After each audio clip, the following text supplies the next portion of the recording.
Por primera vez en muchos años, por primera vez quizá en toda la historia moderna, un presidente de Estados Unidos se para en una zona de conflicto militar y hay muchas preguntas porque ¿dónde está la bestia? Siempre un presidente de Estados Unidos lleva a la bestia consigo. ¿Cómo se hizo este viaje? ¿Qué significa este viaje? Y sobre todo, ¿qué sistemas de seguridad han de haber sido de los nuevos sistemas de seguridad? Cuidaron al presidente Biden porque se dio el lujo de caminar ahí en Kiev, en la capital de Ucrania, con las sirenas de posible ataque o de alerta de ataque. ¿O es que Estados Unidos ha avanzado mucho en los sistemas de seguridad? ¿O es que alguien lo cuidaba? ¿O es que nos están engañando y es todo un show? Lo vamos a preguntar y tenemos a dos expertos que seguramente nos van a aportar demasiado para poder entender esto. ¿Qué significa el aterrizaje? Bueno, no el aterrizaje, la llegada de Biden a Ucrania. Soy Roberto de la Madrid y esto es Detrás de la Razón. Comenzamos.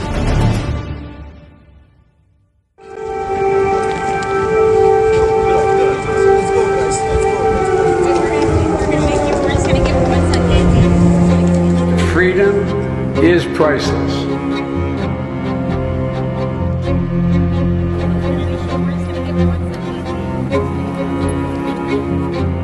Democracy stands. The American stands with you, and the world stands with you.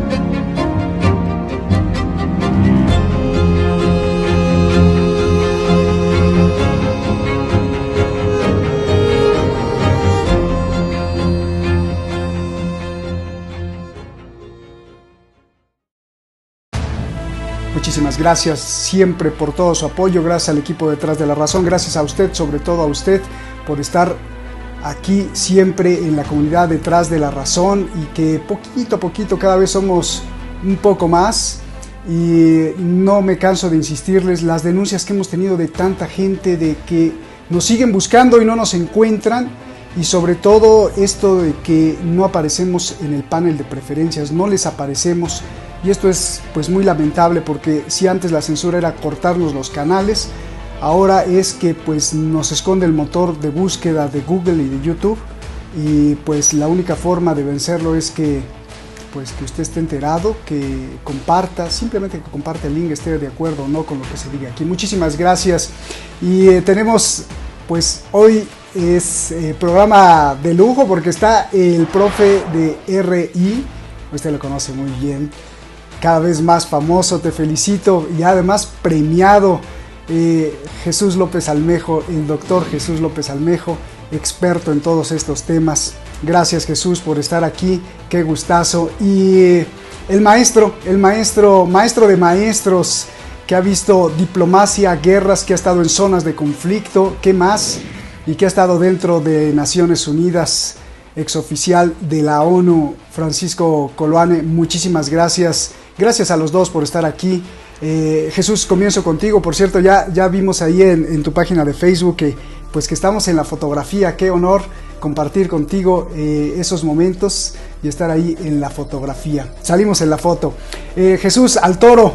A ver, yo lo que no entiendo es cómo un presidente tan cuidado en el mundo, quizá el más importante para la estabilidad global, uno de los 3 presidentes más importantes, con más seguridad, con más adelantos militares, tecnológicos y de servicio secreto, aterriza o llega en tren en Kiev, en una zona de conflicto, y se da el lujo de caminar y las alarmas y todo esto. Tu primer análisis acerca de esto, antes de entrar, ¿qué importancia tiene? Porque esto tiene además una importancia geopolítica, pero ¿quién lo cuida? ¿Quién lo cuidó?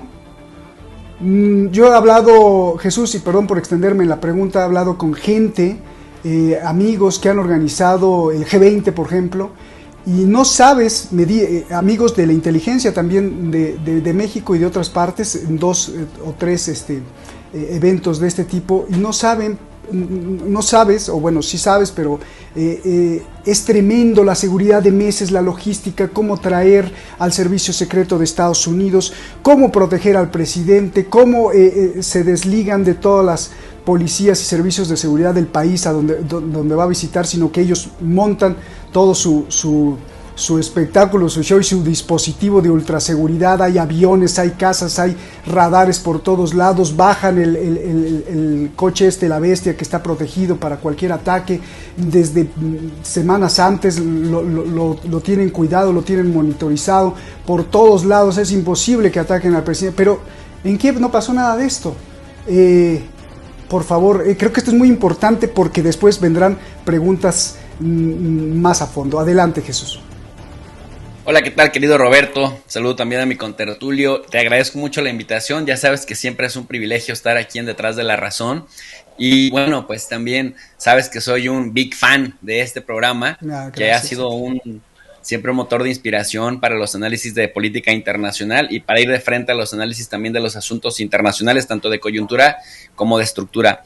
Mira, gracias, Roberto, ya que preguntas por la coyuntura, a un año de la invasión de Rusia en Ucrania, primero que nada decirte que las potencias nucleares tienen cuerpos de seguridad, cuerpos de inteligencia, servicios de inteligencia que tienen protocolos muy estrictos también de comunicación. Sí, los canales de comunicación entre los diplomáticos también de ambos países, de las potencias nucleares involucradas en algún conflicto, generalmente se comunican bien, saben sus límites, saben sus alcances y se ponen de acuerdo para no ir en camino de colusión directa. De hecho, si recordamos, la Guerra Fría justamente se llamaba guerra porque ambos polos, Moscú y Washington, estaban enfrentados, pero no directamente, sino apoyando de forma indirecta las guerras calientes, los conflictos armados que se daban durante 1947 y 1991.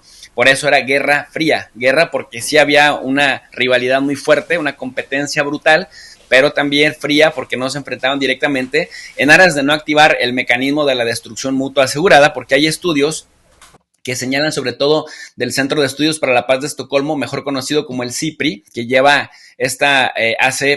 el conteo de lo que gastan los países en el ámbito militar, en defensa, de los arsenales nucleares que tienen, los arsenales militares convencionales, y nos dicen que entre Rusia y Estados Unidos concentran hasta el 95% de las armas nucleares, que se pueden contar por miles. Entonces, el que dos potencias nucleares se encuentren en camino de colusión, no solamente les pone en riesgo a esos dos participantes, sino ponen en riesgo la vida humana como la conocemos. De hecho, la vida humana y la vida en el planeta como la conocemos por los efectos nocivos de mediano y largo plazo que tendría pues la detonación de armas nucleares a gran escala, que es, digamos, lo que podría pues terminar incluso con la hegemonía de los países que aspiran a buscarla. En ese sentido, por eso es que son finos en el cálculo, son finos al momento de comunicarse para no cometer errores. Esto que vimos de Joe Biden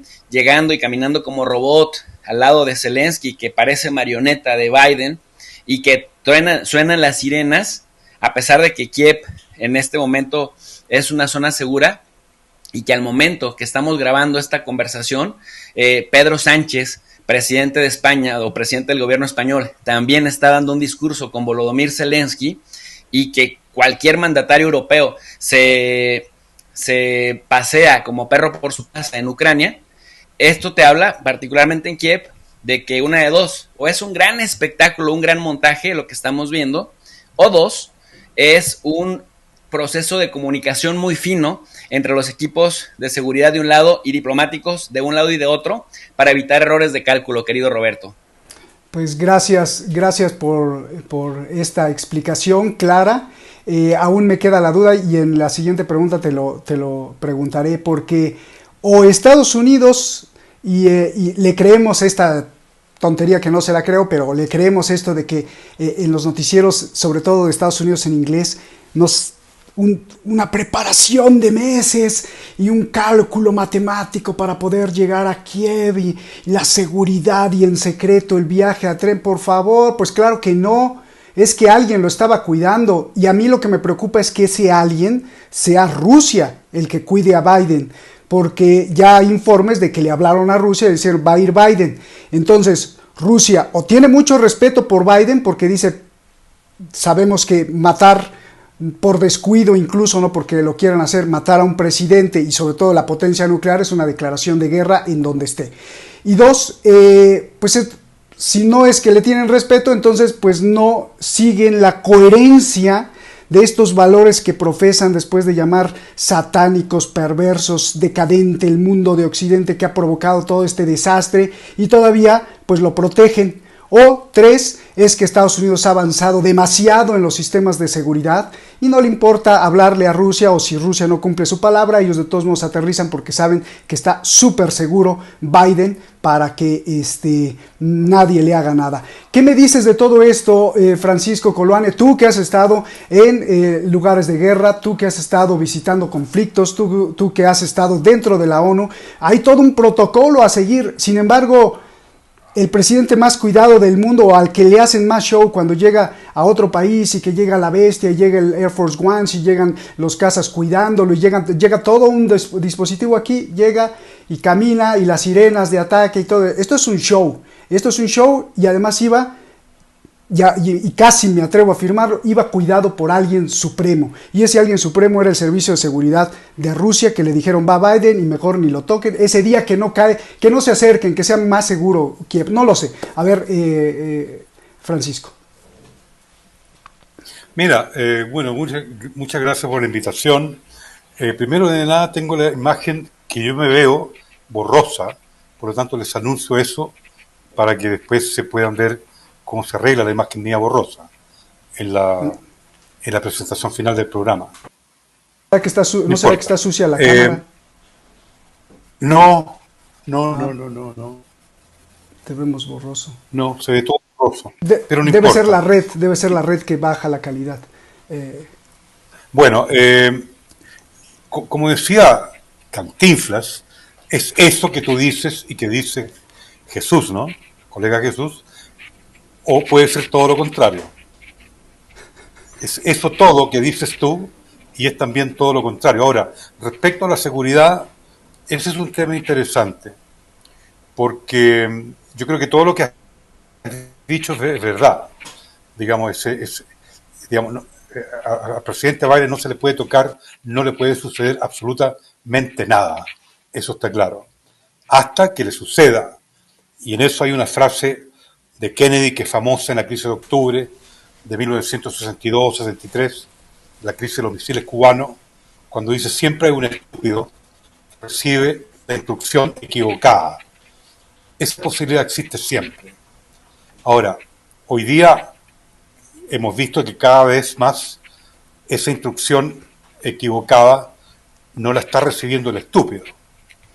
Digamos, hemos visto los conflictos tremendos, por ejemplo. Tomemos el caso de Assad, que es un milagro que Assad esté vivo. Digamos, podría haber sido de partida el 19 de julio de 2012, cuando la primera vez que yo voy a Siria, el bombardeo al Ministerio de Defensa desde Jordania por parte de misiles y proyectiles israelíes iba dirigido a que iba a estar Assad en esa reunión. Murió el hermano y murió el cuñado en ese ataque el 19 de julio del 2012. Allí, obviamente, el estúpido que recibía la instrucción equivocada no estaba, o no recibió la instrucción equivocada porque no falleció Assad. El objetivo era asesinar a Assad. En el ejemplo cubano, que es un ejemplo dramático y tal vez triste hasta cierto punto, siempre se comentó en la región, en América Latina, y eso lo tienen que haber escuchado ustedes, que tenía una protección adicional, una protección extra, más allá del servicio de inteligencia cubano, que era muy, muy capaz y muy eficaz, y no voy a decir cuáles eran los otros servicios, pero tenía una protección exógena adicional, Fidel Castro. Esa protección no la tuvo Olof Palme, el primer ministro sueco. Todavía no se sabe qué sucedió. Esa protección no la tuvo JF Kennedy. Todavía no se sabe bien qué sucedió. Esa protección no la tuvieron las Torres Gemelas el 11 de septiembre del 2001, perdón. Y los otros son asesinatos deliberados, como el asesinato de Allende, Torrijos, Zamora Machel, Patrice Lugumba. Tengo que nombrar a todos estos personajes porque es la pregunta, va dirigida a esa zona de la seguridad, la pregunta tuya. Además que me aludiste a mí siendo ex funcionario de la ONU. Yo tuve una emboscada en Mozambique, en la zona de Mazinga, al sur de Mozambique, Inhambane, perdón, al norte de Maputo, pero al sur de Mozambique, Inhambane. Y mi jefe de proyecto no estaba en la misión, que fue bombardeada, donde yo fui bombardeado. Yo me escapé. Es un misterio. Mi jefe de proyecto, que era un portugués, debía haber estado ahí. ¿Qué pasó? Yo hice el informe. Yo debía haber despedido a ese oficial de proyecto por información equivocada, porque nosotros no debíamos haber avanzado con el convoy y con la tropa para quebrar línea o para avanzar en territorio que estaba pronto a ser ocupado por el enemigo. Mala información. Es decir, ocurren errores. En el caso mío es una situación mínima. Tengo que contarle al público para que vean que yo también me manejo en algunas áreas de seguridad a otro nivel, no a nivel de un presidente de la República. Siempre hay fallas y siempre hay desconfianza. Ahora, la hipótesis de trabajo, a partir de lo que dice el colega Javier y lo que dices tú, respecto a que esto es una comedia, todo esto es un montaje, hay algo de eso también. Yo creo que hoy día estamos viviendo un proceso de conversaciones y de negociaciones hacia la paz.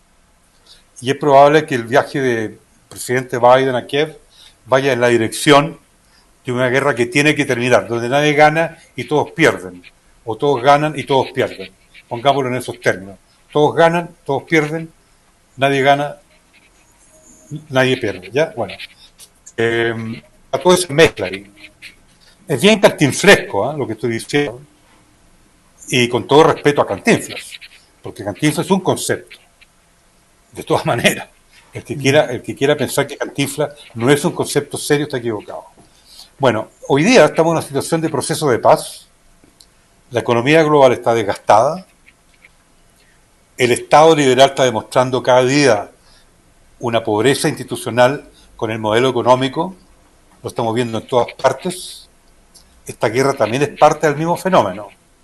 No es una cosa estrictamente geopolítica. Esta guerra es producto de la crisis del Estado liberal global. Es una crisis de la globalización. Ahora, que tiene una especificidad propia que tiene que ver con Europa y con dividendos no saldados respecto a la Segunda Guerra y también anteriores, dividendos anteriores entre Rusia y su conversión como una nueva república exsoviética. La OTAN también tiene que rearmarse para justificar su existencia. Ojo, la OTAN es una burocracia tan cara o tan importante como Naciones Unidas, y tal vez más aún, y tremendamente costosa en términos monetarios. La OTAN le debe dar empleo a cuántas personas en el mundo. Naciones Unidas le da empleo a 500.000 de personas, no de funcionarios, sino que con proyectos en el mundo. 500.000, 500.000 honorarios. No sé, estoy poniendo una cifra baja. Y la OTAN debe ser el doble o el triple. Por lo tanto, son unidades de producción, la OTAN, la ONU, en este caso la OTAN, que tienen que reciclarse. La OTAN no va a desaparecer como lo deseaba o lo criticaba Donald Trump. Va a ser muy difícil. Por lo tanto, tiene que rearmar su identidad y su objetivo en el mediano y largo plazo. Bien. Van a haber siempre enemigos, como bien dice Javier, los que desean mantener su hegemonía. Bien. Jesús, perdón. Sí. Bien, déjame ir con Jesús, con el doctor Jesús. Pero para terminar un poco la idea nomás. Sí. Entonces, eso de mantener la hegemonía es el tema de la gota que rasa el vaso. Si es por la hegemonía o es la gota del vaso, el vaso del cansancio, que se rebalsó por el cansancio de estar siempre viviendo el mundo, nosotros, los ciudadanos, bajo una tensión de potencias que quieren ser hegemónicas. Ahí lo dejo. Gracias, Francisco, por todos estos puntos, creo que muy valiosos y aportan. Y efectivamente te entiendo lo del concepto de Cantinflas, porque todos ganan y todos pierden, claro, sí, los de arriba ganan, los de abajo pierden, también los de arriba pierden algo, pero también ganan algo. Y así se solucionan, más bien así se da el carpetazo para pasar al siguiente conflicto. Ya vimos qué pasó en Siria y bueno, pues ahora estamos viendo qué pasa en Ucrania. Por cierto, Francisco, creo que tu micrófono además estaba rozando tu ropa y entonces se oía un y además con estos puntos de seguridad que dices, Francisco, yo le pregunto a Jesús, si Rusia estaba cuidando a Biden porque le hablaron por teléfono, en ese momento ni se les ocurre acercarse, o no recibieron orden, simplemente le dijeron va Biden ahí, y Rusia dijo, bueno, pues no podemos tocarlo porque si lo tocamos, o si hay un descuido, no por quererlo tocar, sino hay un ataque como los que han hecho selectivos a los sistemas de infraestructura de eléctrica, bueno, pues nada de eso, vale. O Estados Unidos tiene verdaderamente un adelanto tecnológico que fue a darle un mensaje a Rusia y se paró ahí enfrente sin ningún tipo de avión, de casas, de nada, y a lo mejor tienen un dispositivo, que no lo creo, en donde es una cúpula que protege al presidente y así le caiga un misil o algún estúpido, como tú dices, Francisco, le quiere aventar, dice, esta es la oportunidad, ahí está Biden, y le aventamos lo tenían prácticamente en la mira, porque todos los días tienen en la mira toda Ucrania, Rusia, pero pues no pueden porque tienen a lo mejor algo poderoso que desconocemos a nivel militar, y entonces pues le fue a dar un mensaje a Putin, decir, mira, me planto enfrente de ti y nadie me puede hacer nada porque desde los satélites, desde el cielo, desde quién sabe dónde, tengo cuidado al presidente de Estados Unidos, y esto sería la propia élite de Washington. Bueno, con todo este marco, yo te pregunto dos cosas. Le hablan al Kremlin, Jesús, y le dicen va a ir Biden. ¿Lo cuida Rusia o es que Estados Unidos es muy poderoso? Y esta pregunta toma sentido por la siguiente pregunta que te voy a hacer. ¿Cuál es el resultado geopolítico y cuál es el mensaje en las sociedades del mundo para que Biden esté en Kiev? Es decir, si yo soy un ruso que quiero mucho a Putin, que vivo en Moscú y que soy seguidor de Putin, yo veo que Biden aterriza o se planta en Kiev, siento que es una burla.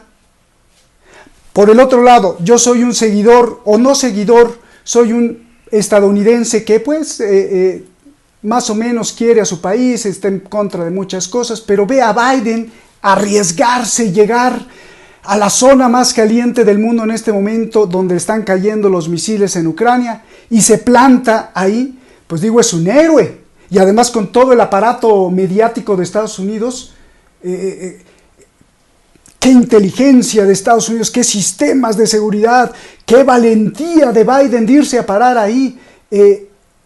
Esto pesa a nivel opinión pública, esto pesa a nivel político, esto pesa a nivel geopolítico en ambas partes.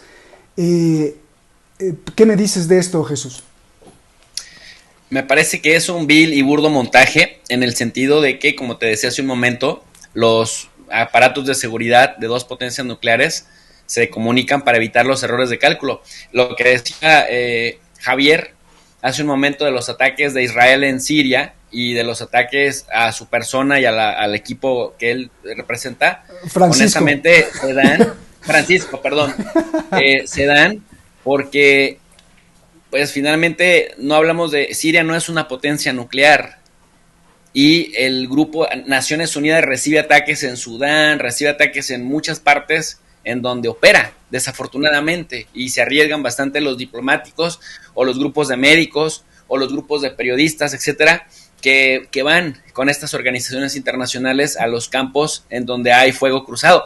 Pero estamos hablando de las dos principales potencias nucleares, y ahí sí yo le daría la razón a Kenneth Waltz, este teórico, profesor de Harvard de ciencia política, que también es un referente en las relaciones internacionales desde la teoría del realismo estructural, que en los 80s, Roberto, yendo en contra de todos los paradigmas por el discurso dominante que se tenía en ese momento, que todo el mundo decía, pues las armas nucleares son malas, porque en algún momento un loco podría detonarlas y entonces los demás responder en retaliación y nos vamos al carajo todos. Él, por el contrario, decía, no, gracias a que existen las armas nucleares y han existido desde los años 50, hay una capacidad de disuasión, es decir, son variables disuasivas que evitan que la raza humana, los diferentes grupos de poder, las diferentes élites, resuelvan sus problemas como los intentaron resolver en la Segunda Guerra Mundial, con las catastróficas consecuencias que incluso nos llevaron a replantearnos un nuevo orden mundial con una ingeniería institucional que finalmente es la que sigue predominando hasta este momento. En ese caso, Kenneth Waltz hablaba de que las armas nucleares nos habían evitado que las grandes potencias se destruyeran y nos arrastraran a la destrucción con ellas en una tercera guerra mundial. Por eso la Guerra Fría tomó otros tintes, ¿no? Las guerras calientes se daban en los países jodidos, y la Guerra Fría evitaba que los países que tienen la capacidad de activar el mecanismo de la destrucción mutua asegurada no se tocaran, y por lo tanto tuvieran que perfeccionar sus sistemas de comunicación, sus protocolos diplomáticos y sus métodos de comunicación. Mira, yo también tengo muchos amigos en la diplomacia que afortunadamente se encargan de cuestiones protocolarias, que muchos de ellos trabajan en avanzadas, en equipos de avanzada. Cuando se hace una visita de un presidente, de un mandatario, de un primer ministro, bueno, incluso desde un ministro, se van con tiempo de anticipación al país al que va a darse la visita, se habla con todos los actores de influencia y se preparan las condiciones, desde dónde se va a hospedar, desde cuál va a ser la ruta que va a tomar, etcétera, etcétera. Y cuando es una zona de conflicto, se extreman las precauciones. En este caso, yo sí creo que si Rusia no hubiese autorizado la visita de Biden o la visita de cualquiera de los miembros de la OTAN, no se daría.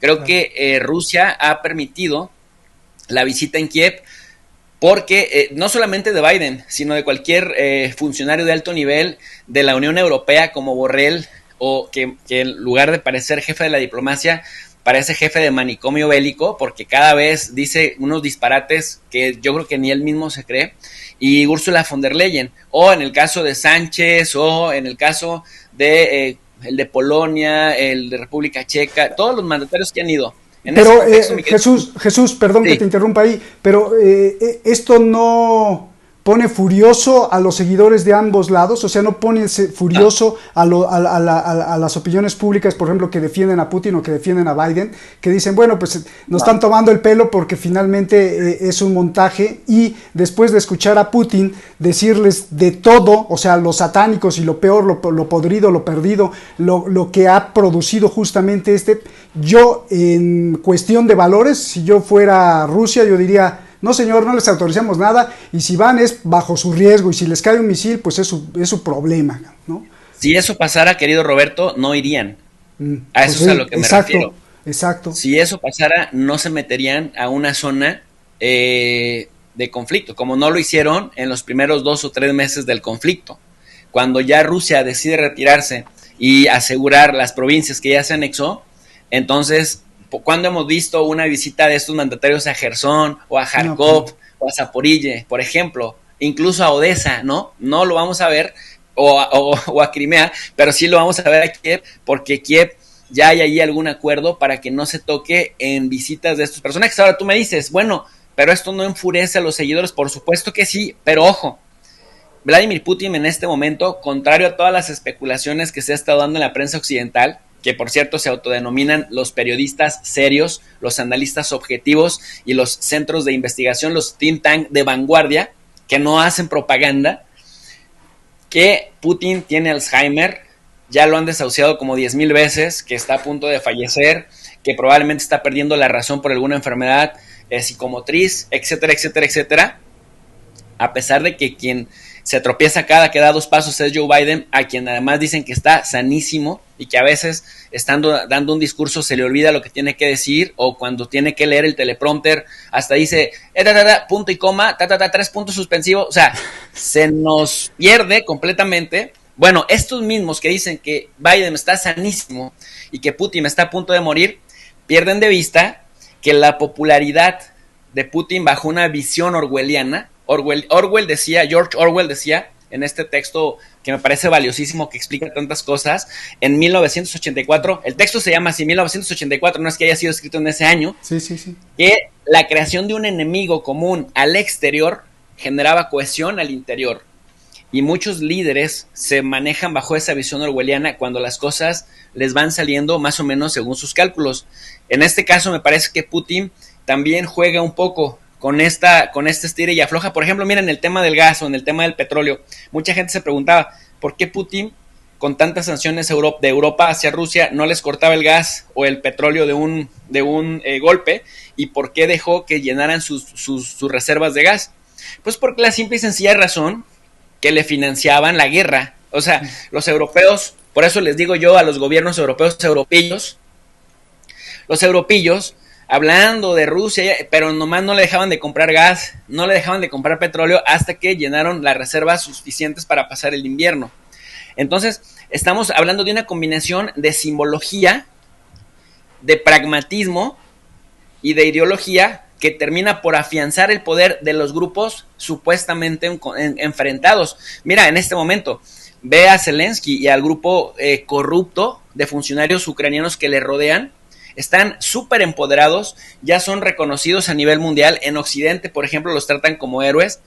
¿Tiene algún incentivo para que la guerra pare? No, porque justamente esa fue la plataforma que los empoderó más, que les permitió acabar con los partidos de oposición, que les permitió aceptar las imposiciones laborales de outsourcing y que le permite además tener el control sobre los cuerpos de todos los hombres ucranianos dentro y fuera de Ucrania para que vayan al frente de guerra, mientras él aparece en portadas de revistas occidentales que lo siguen catapultando como una superestrella que como comediante no hubiera podido alcanzar, pero como un héroe creado desde Occidente para enfrentar la gran amenaza que representa Rusia. Por cierto, ya lo dijo Naftali Bennett, el ex primer ministro de Israel, cuando yo le dije por WhatsApp a Zelensky que Putin no tenía entre sus planes matarlo y que me dio la promesa, dijo Naftali Bennett, de que no le iba a matar. Entonces grabó un video haciendo una selfie, y dijo, yo no tengo miedo de morir por mi patria. Es decir, crear nuevamente la especulación orwelliana, porque tanto unos como otros terminan por empoderarse frente a sus audiencias, y esto se traduce en recursos materiales, pero también en influencia, que no necesariamente es material, pero que se termina traduciendo al final de cuentas en la capacidad de hacer que otros quieran hacer lo que tú quieres que hagan de origen, mi querido Roberto. Pues te agradezco mucho, regreso contigo a la conclusión, Jesús, y no te quitamos mucho el tiempo. Y mira, pues es que nosotros frente a la gran mayoría pues apareceríamos como locos, ¿no? Porque tú, Francisco, yo y muchos otros programas de este tipo son poquitos frente a la gran mayoría. Me refiero a que nosotros protestamos, cuestionamos, no nos las creemos, pero la gran mayoría, y cuando tú visitaste hace poco Europa, nosotros estuvimos también allá en Europa, y yo oigo a mucha gente que, no, Putin está loco, Ucrania, viva Ucrania, yo estoy con Ucrania, traigo la bandera de Ucrania. Aquí en México, en Paseo de la Reforma, hay muchas instancias diplomáticas con la bandera de Ucrania sin ser de Ucrania. La Unión Europea, la representación de la Unión Europea tiene la bandera de Ucrania, hay fotos, estamos con Ucrania, hay gente que le pone la banderita de Ucrania para estar con Ucrania. Entonces, esto lo estoy diciendo porque finalmente, y te pregunto, Francisco, la llegada de Biden a Kiev, ¿le da más poder a Biden? le da más, empodera más a Zelensky, a Ucrania en el mundo, o lo debilita? 1. 2. La llegada de Biden a Kiev, Francisco, ¿le da más poder a Putin o lo debilita? Por favor. Bueno, es el tema del poder. ¿Qué significa el poder hoy día? Esa pregunta hay que hacérsela. ¿Y quiénes están detrás de ese poder? ¿Quién es Biden? ¿Y quién es Putin? Yo siempre he pensado que los presidentes o los jefes de Estado de los países occidentales, en donde están las grandes transnacionales, son empleados privilegiados de alto nivel de una élite de esas transnacionales. Las transnacionales claramente están detrás de esta guerra, de todas maneras, independientemente de la venta de armas, de misiles, independientemente de la industria mediática. Biden va también por razones internas políticas domésticas. Y yo estoy de acuerdo con eso, tiene que haber una coordinación entre las inteligencias. Es decir, Seymour Hersh, en un artículo del año 2016, dice claramente que hay una coordinación entre la inteligencia de Irán, de inteligencia de Israel, Rusia y Estados Unidos y Gran Bretaña para proteger a Assad, porque Assad es la garantía de evitar el caos mayor en el Medio Oriente, y eso es cierto. Hay que mantener vivo a Assad, porque él es una garantía de orden, por lo menos de una masa crítica interna dentro de Siria, que también es una masa crítica en Jordania y una masa crítica en el Líbano. La subsistencia y la existencia viva de Bashar al-Assad, presidente Assad. Este es un artículo que se llama From Military to Military, que está en el New Yorker de Seymour Hersh. Está en Google. Ahora, en este caso, para la pregunta tuya, es From Military to Military, de todas maneras, por el factor nuclear y el factor de que se desbarranque todo, evitar que se desbarranque todo. Ahora, Biden va, en primer lugar, para demostrar que Estados Unidos tiene hegemonía. Eso hay que siempre confirmarlo. A Rusia y al presidente Putin y a China no le molesta eso, porque ellos son inteligentes y saben que Estados Unidos es el país hegemónico por naturaleza. Una hegemonía cuestionada, tal vez deslegitimizada en algunas áreas políticas en el mundo, pero sigue siendo el país hegemónico por excelencia. Y la Alianza Transatlántica también. Y ellos tienen que de alguna manera mantener esa hegemonía. Esa hegemonía la tienen que mantener en negociación con Rusia y con China. No es una hegemonía que la van a mantener en forma gratuita o en forma libre. ¿No es cierto? Es una hegemonía trabajada, negociada. Y respecto a Stephen Waltz, a Kenneth Waltz, a John Mearsheimer, como lo cita mi querido colega Jesús, yo creo que todas las teorías realistas, neorrealistas de política internacional, hoy día ya, a partir de la invasión de Irak, fueron superadas. Lo dice John Snyder, un cientista político de la NYU. Lo dijo por allá por el año 2002-2013 en un Foreign Affairs. ¿Por qué? Porque ese realismo constructivista, neoconstructivista, neorrealismo, basado en el poderío nuclear, estaba de alguna manera asentado en la teoría del mundo bipolar. Una muy poderosa Unión Soviética que se le ponía al frente a la Alianza Transatlántica y al propio Estados Unidos. Eso se demostró así y así fue. Hoy día, la teoría neoconservadora, que es la que está predominando hoy día en Gran Bretaña, está predominando en Francia, en la política exterior también de Alemania, ni hablar de los nórdicos, que están completamente neoconservadores ahora. Hoy día, la política internacional, globalmente hablando, diría yo, ha sido penetrada por el neoconservadurismo. ¿Y en qué consiste ese neoconservadurismo ideológico que está permeando el gobierno de Biden? Es de que hay que mantener la hegemonía transatlántica, hay que sostenerla. Y ese mensaje, obviamente, que se transfiere también al sector con el cual tú tienes que negociar tu hegemonía. Entonces, ¿Qué quiero decir con esto? Que el mundo bipolar va a seguir existiendo, pero va a ser un mundo bipolar con características distintas, sin la Unión Soviética, sin ese elemento ideológico. Hoy día se ha perdido ese elemento ideológico porque efectivamente la Unión Soviética tenía la bandera ideológica, ¿no es cierto?, en esa confrontación hacia la Alianza Transatlántica. Hoy día Rusia no representa el comunismo. China tampoco representa el comunismo. Tal vez burocráticamente en el manejo interno de la economía, los norteamericanos se desesperan de que China sea la segunda potencia nuclear con la marca de McDonald's, Partido Comunista Chino. Digo McDonald's haciendo una metáfora. Partido Comunista Chino barra McDonald's, por decirlo de alguna manera. Es decir, el crecimiento económico chino tiene una marca tipo McDonald's, que es el Partido Comunista Chino. Eso Estados Unidos no lo tolera. Con Rusia no existe ese problema. Entonces, el tema ideológico no hay que perderlo de vista porque sigue siendo un mundo bipolar sin el elemento ideológico. Ellos se van a arreglar con Ucrania a través de la variable monetaria, a través de la variable económica. Porque en el fondo, it all boils down to money.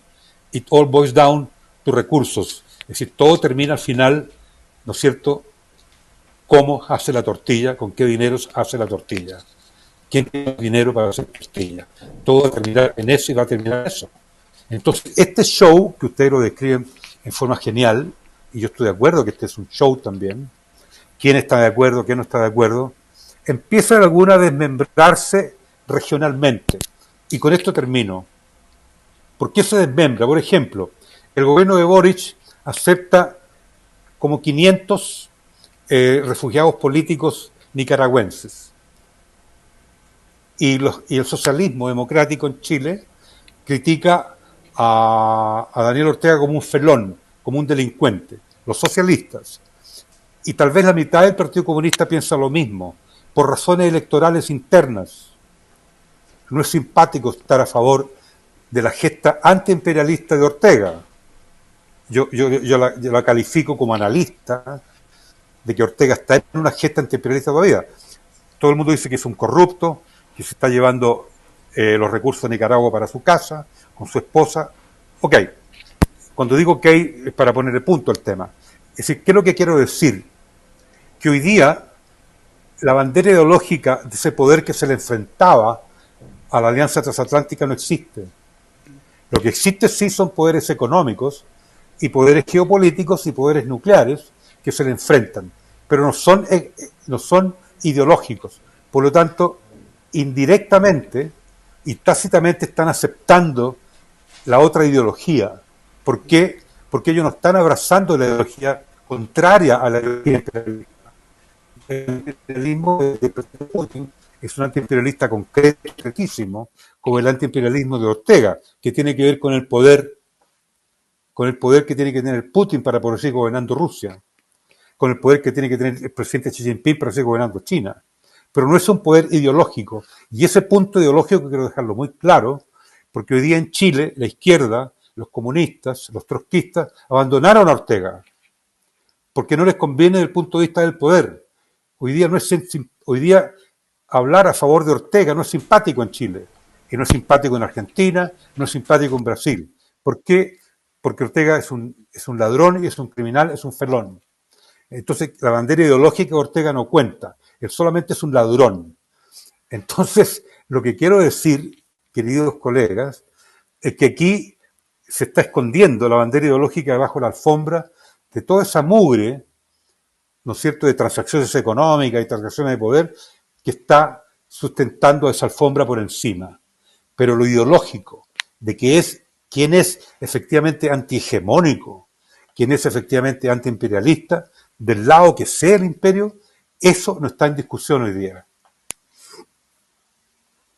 Gracias, Francisco.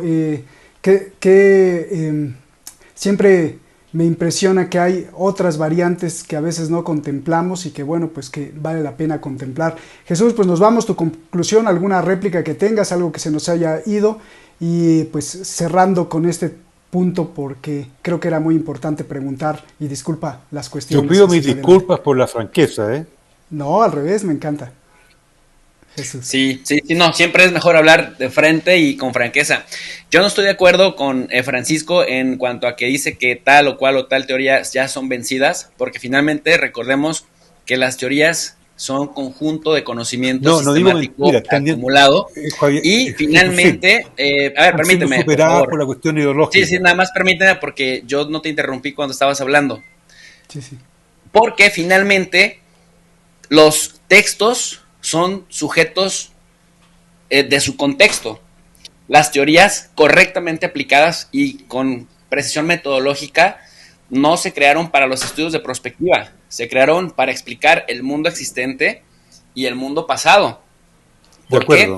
Porque este conocimiento sistemático es un estudio del sujeto frente a un objeto de estudio, pero en las ciencias sociales el mismo sujeto se vuelve un objeto de estudio. Y si la naturaleza del sujeto es cambiante, por ende, el objeto de estudio se vuelve cambiante y es complicado irle siguiendo como la ruta. En ese contexto me parece que las teorías van explicando lo que va pasando en contextos determinados.